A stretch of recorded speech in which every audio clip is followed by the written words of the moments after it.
सियावर रामचंद्र की जय। पवन सुत हनुमान की जय। उमापति महादेव की जय। रामचरित मानस यही नामा, सुनत श्रवण पायई विश्रामा। मंगल भान मंगल हारी, द्रवहु सुदशरथ अजिर बिहारी। मंगल भवन मंगल हारी, उमा सहित जेहि जपत पुरारी। श्री राम जय जय राम, श्री राम जय जय राम। फिर भगवान श्री राम जी ने हनुमान जी को बुला लिया। भगवान श्री राम जी ने कहा, हनुमान तुम लंका जाओ, जानकी जी को सब समाचार सुनाओ और उनका कुशल समाचार लेकर तुम चले आओ। तब हनुमान जी लंका में आए। यह सुनकर राक्षस राक्षसी उनके सत्कार के लिए दौड़े। उन्होंने बहुत प्रकार से हनुमान जी की पूजा की और फिर श्री जानकी जी को दिखला दिया। हनुमान जी ने सीता जी को दूर से ही प्रणाम किया। जानकी जी ने पहचान लिया कि यह वही श्री रघुनाथ जी का दूत है और पूछा, हे तात कहो कृपा के धाम, मेरे प्रभु छोटे भाई और वानरों के सेना सहित कुशल से तो है। हनुमान जी ने कहा, हे माता कौशलपति श्री राम जी सब प्रकार से सकुशल है। उन्होंने संग्राम में 10 सिर वाले रावण को जीत लिया है और विभीषण ने अचल राज्य प्राप्त किया है। हनुमान जी के वचन सुनकर सीता जी के हृदय में हर्ष छा गया। श्री जानकी जी के हृदय में अत्यंत हर्ष हुआ। उनका शरीर पुलकित हो गया और नेत्रों में प्रेम आंसू का जल छा गया। वे बार बार कहती है, हे हनुमान मैं तुझे क्या दूँ, इस वाणी के समान तीनों लोकों में और कुछ भी नहीं है। इस समाचार के समान तीनों लोकों में और कुछ भी नहीं है। हनुमान जी ने कहा, हे माता मैं आज निस्संदेह सारे जगत का राज्य पा गया हूँ। जो मैं रण में शत्रु सेना को जीत कर भाई सहित निर्विकार श्री राम जी को देख रहा हूँ।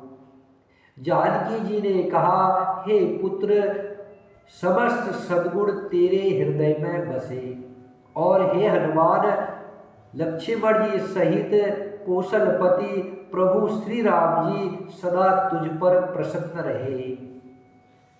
हे तात अब तुम वही उपाय करो जिससे मैं इन नेत्रों से प्रभु के कोमल श्याम शरीर के दर्शन करूं।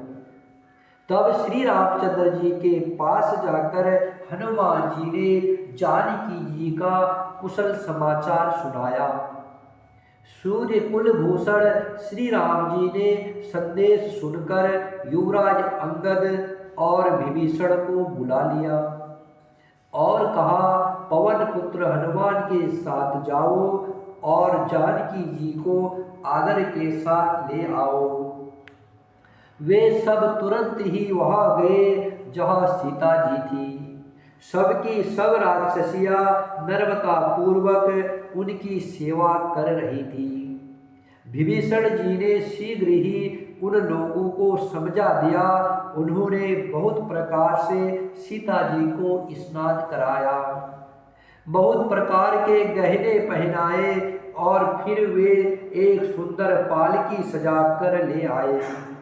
सीता जी प्रसन्न होकर सुख के धाम प्रियतम श्री राम जी का स्मरण करके उस पर हर्ष के साथ चढ़ी। चारों ओर हाथों में छड़ी लिए रक्षक चले। सबके मनो में परम उल्लास है। रीछ बानर सब दर्शन करने के लिए आए, तब रक्षक क्रोध करके उनको रोकने दौड़े। श्री रघुवीर ने कहा, हे मित्र, मेरा कहना मानो और सीता को पैदल ले आओ, जिससे बानर उसको माता की तरह देखे। गोसाई श्री राम जी ने हंसकर ऐसा कहा। प्रभु श्री राम जी के वचन सुनकर रीछ बानर हर्षित हो गए। आकाश से देवताओं ने बहुत से फूल बरसाए। सीता जी के असली स्वरूप को पहले अग्नि में रखा था। अब भीतर के साक्षी भगवान उनको प्रकट करना चाहते हैं। इसी कारण करुणा के भंडार श्री राम जी ने लीला से कुछ कड़े वचन कहे, जिन्हें सुनकर सब राक्षसियां विषाद करने लगी। प्रभु के वचनों को सिर चढ़ाकर मन, वचन और कर्म से पवित्र श्री सीता जी बोली, हे लक्ष्मण, तुम मेरे धर्माचरण में सहायक बनो और तुरंत आग तैयार करो। श्री सीता जी की विरह, विवेक, धर्म और नीति से सनी हुई वाणी सुनकर लक्ष्मण जी के नेत्रों में विषाद के आंसू का जल भर आया। वे दोनों हाथ जोड़कर खड़े रहे। वे भी प्रभु से कुछ कह नहीं सकते। फिर श्री राम जी का रुख देखकर, श्री राम जी की रुचि देखकर लक्ष्मण जी दौड़े और आग तैयार करके बहुत सी लकड़ी ले आए। अग्नि को खूब बढ़ी हुई देखकर जानकी जी के हृदय में हर्ष हुआ। उन्हें भय कुछ भी नहीं हुआ। सीता जी ने लीला से ही कहा, यदि मन, वचन और कर्म से मेरे हृदय में श्री रघुवीर को छोड़कर दूसरी अन्य किसी का आश्रय नहीं है, तो हे अग्निदेव, जो सबके मन की गति जानते हैं, मेरे मन की गति जानकर मेरे लिए चंदन के समान शीतल हो जाए। प्रभु श्री रामचंद्र जी का स्मरण करके और जिनके चरण महादेव जी के द्वारा वंदित है तथा जिनमें सीता जी की अत्यंत विशुद्ध प्रेम है, उन कौशलपति की जय बोलकर जानकी जी ने चंदन के समान शीतल हुई अग्नि में प्रवेश किया। सीता जी की छाया मूर्ति और उनका लौकिक कलंक प्रचंड अग्नि में जल गए। प्रभु के इन चरित्रों को किसी ने नहीं जाना। देवता, सिद्ध और मुनि सब आकाश में खड़े देखते हैं। तब अग्निदेव ने शरीर धारण करके वेदों में और जगत में प्रसिद्ध वास्तविक श्री सीता जी का हाथ पकड़कर उन्हें श्री राम जी को वैसे ही समर्पित किया जैसे क्षीर सागर ने विष्णु भगवान को लक्ष्मी समर्पित की थी। वे सीता जी श्री रामचंद्र जी के वाम भाग में विराजित हुई। उनकी उत्तम शोभा अत्यंत ही सुंदर है, मानो नए खिले हुए नीले कमल के पास सोने के कमल की कली सुशोभित हो। देवता हर्षित होकर फूल बरसाने लगे, आकाश में डंके बजने लगे, किन्नर गाने लगे, विमानों पर चढ़ी अप्सराएं नाचने लगी। श्री जानकी जी सहित प्रभु श्री रामचंद्र जी की अपरिमित और अपार शोभा देखकर रीछ बानर हर्षित हो गए और सुख के सार श्री रघुनाथ जी की जय बोलने लगे। तब श्री रघुनाथ जी की आज्ञा पाकर इंद्र का सारथी मातिल चरणों में सिर नवाकर रथ लेकर चला गया। तदंतर सदा के स्वार्थी देवता आए। वे ऐसे वचन कह रहे हैं मानो बड़े परमार्थी हो। हे दीन बंधु, हे दयालु रघुराज, हे परम देव, आपने देवताओं पर बड़ी दया की है। विश्व के द्रोह में तत्पर यह दुष्ट कामी और कुमार्ग पर चलने वाला रावण अपने ही पाप से नष्ट हो गया। आप समरूप ब्रह्मा अविनाशी नित्य, आप समरूप ब्रह्म अविनाशी नित्य, एक रस संभाव से ही उदासीन अर्थात शत्रु मित्र भाव रहित, अखंड मायिक गुणों से रहित, निर्गुण अजन्मा निष्पाप निर्विकार अजेय अमोघ शक्ति अर्थात जिनकी शक्ति कभी व्यर्थ नहीं होती और दयामय है। आपने ही मत्स्य कच्छप बाराह नरसिंह वामन और परशुराम के शरीर धारण किए। हे नाथ, जब जब देवताओं ने दुख पाया तब तब अनेकों शरीर धारण करके आपने ही उनका दुख नाश किया।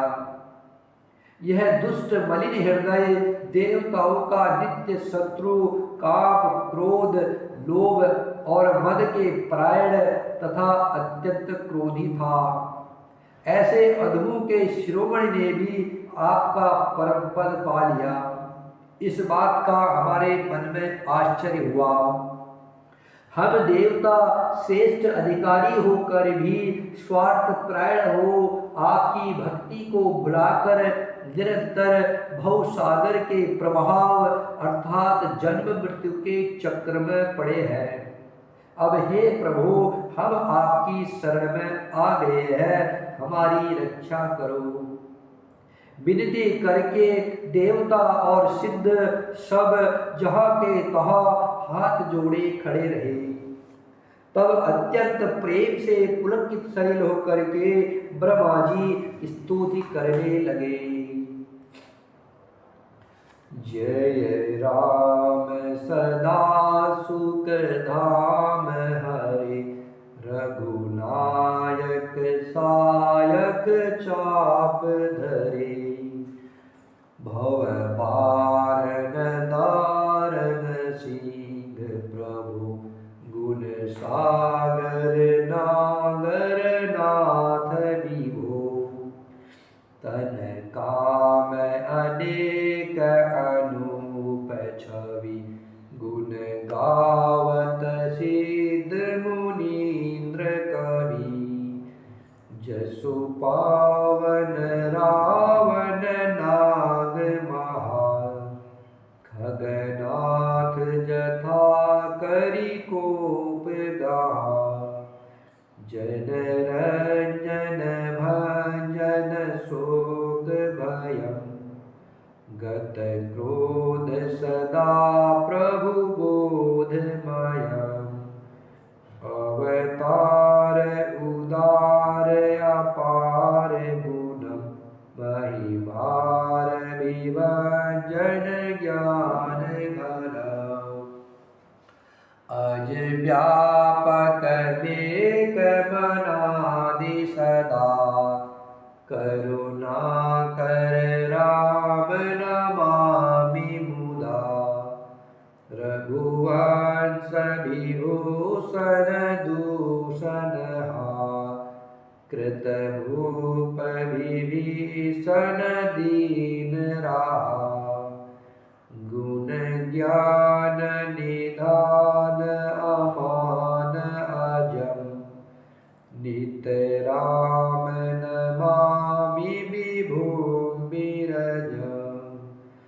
भुजदण्ड प्रचण्ड प्रताप बलम्, खल वृन्द निकंद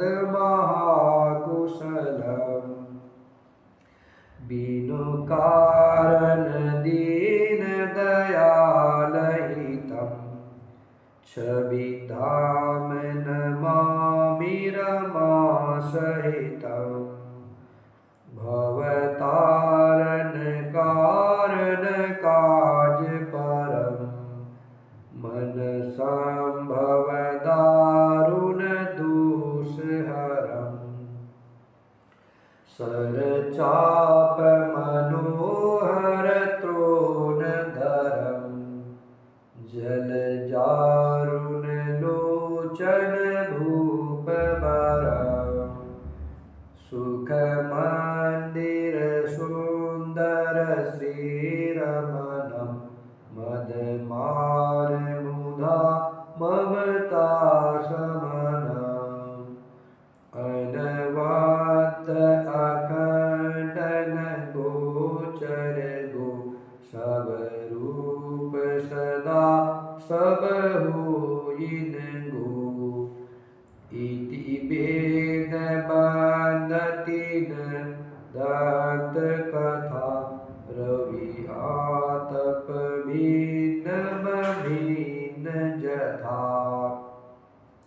कृत्य कृत्य विभो सब मानरे निरखति तवानन सागरे धिग जीवन देव शरीर हरि तव भक्ति बिना भव भूलि परे अब दीन दयाल दया करिए मति मोरी विभेद करी हरिये जेते विपरीत क्रिया करिए दुख सो सुख मानि सुखी चरिए खल खंडन मंडन रव्य क्षमा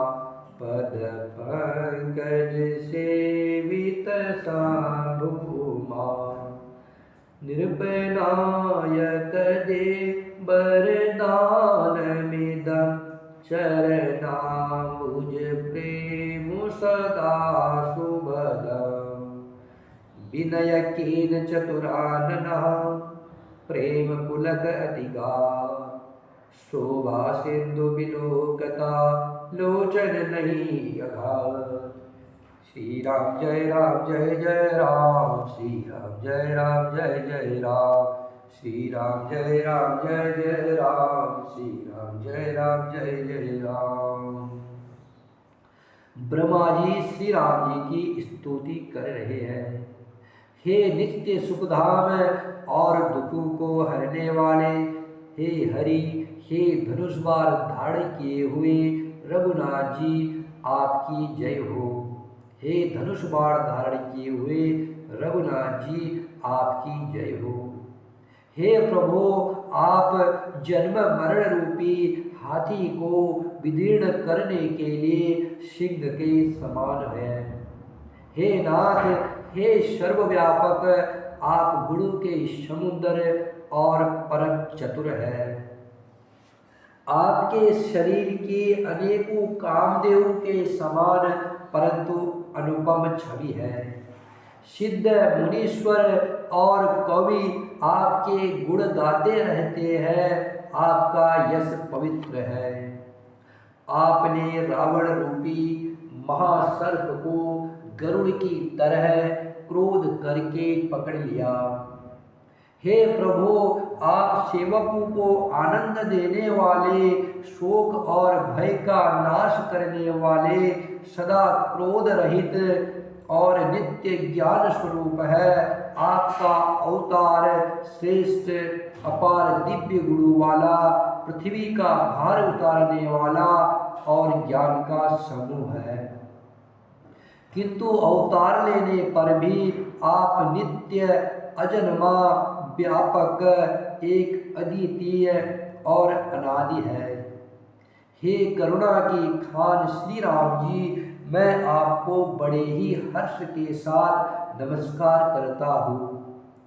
हे रघुकुल के आभूषण, हे दूषण राक्षस को मारने वाले, तथा समस्त दोषों को हरने वाले विभीषण दीन था, उसे आपने लंका का राजा बना दिया। हे गुण और ज्ञान के भंडार, हे मान रहित, हे अजन्मा, व्यापक और मायिक विकारों से रहित श्री राम, मैं आपको नित्य नमस्कार करता हूँ। आपके भुजदंडों का प्रताप और बल प्रचंड है। दुष्ट समूहों के नाश करने में आप परम निपुण है। हे विनाही कारण, दीनों पर दया तथा उनका हित करने वाले और शोभा के धाम, मैं श्री जानकी जी सहित आपको नमस्कार करता हूँ। आप भवसागर से तारने वाले हैं। करुणा रूपी प्रकृति और कार्य रूप जगत दोनों से परे हैं और मन से उत्पन्न होने वाले कठिन दोषों को हरने वाले हैं। आप मनोहर बाण, धनुष और तरकस धारण करने वाले हैं। लाल कमल के समान रक्त वर्ण आपके नेत्र है। आप राजाओं में श्रेष्ठ, सुख के मंदिर, सुंदर श्री लक्ष्मी जी के वल्लभ तथा अहंकार, काम और झूठी ममता के नाश करने वाले हैं। आप अनिग्न या दोष रहित हैं। आप दोष रहित हैं, अखंड है, इंद्रियों के विषय नहीं है। सदा सर्वरूप होते हुए भी आप वह सब कभी हुए ही नहीं, ऐसा वेद कहते हैं। यह कोई दंत कथा अर्थात कोरी कल्पना नहीं है। जैसे सूर्य और सूर्य का प्रकाश अलग अलग है और अलग नहीं भी है, वैसे ही आप भी संसार से भिन्न तथा अभिन्न दोनों ही है। हे व्यापक प्रभो, यह सब वानर कृतार्थ रूप है जो आदर पूर्वक ये आपका मुख देख रहे हैं। और हे हरे, हमारे अमर जीवन और देव दिव्य शरीर को धिक्कार है जो हम आपकी भक्ति से रहित हुए संसार में सांसारिक विषयों में भूले पड़े हैं। हे दीन दयालु, अब दया कीजिए और मेरी उस विभेद उत्पन्न करने वाली बुद्धि को हर लीजिए, जिससे मैं विपरीत कर्म करता हूँ और जो दुख है उसे सुख मानकर आनंद से विचरता हूँ। आप दुष्टों का खंडन करने वाले और पृथ्वी के रमणीय आभूषण है। आपके चरण कमल श्री शिव जी और पार्वती द्वारा सेवित है। हे राजाओं के महाराज, मुझे यह वरदान दीजिए कि आपके चरण कमलों में सदा मेरा अनन्य प्रेम हो। इस प्रकार ब्रह्मा जी ने अत्यंत प्रेम पुलकित शरीर से विनती की। शोभा के समुद्र श्री राम जी के दर्शन करते करते उनके नेत्र तृप्त ही नहीं होते थे। श्री राम जय राम जय जय राम, श्री राम जय राम जय जय राम, श्री राम जय राम जय जय राम, श्री राम जय राम जय जय राम, श्री राम जय राम जय जय राम, श्री राम जय राम जय जय राम, श्री राम जय राम जय जय राम, श्री राम जय राम जय जय राम।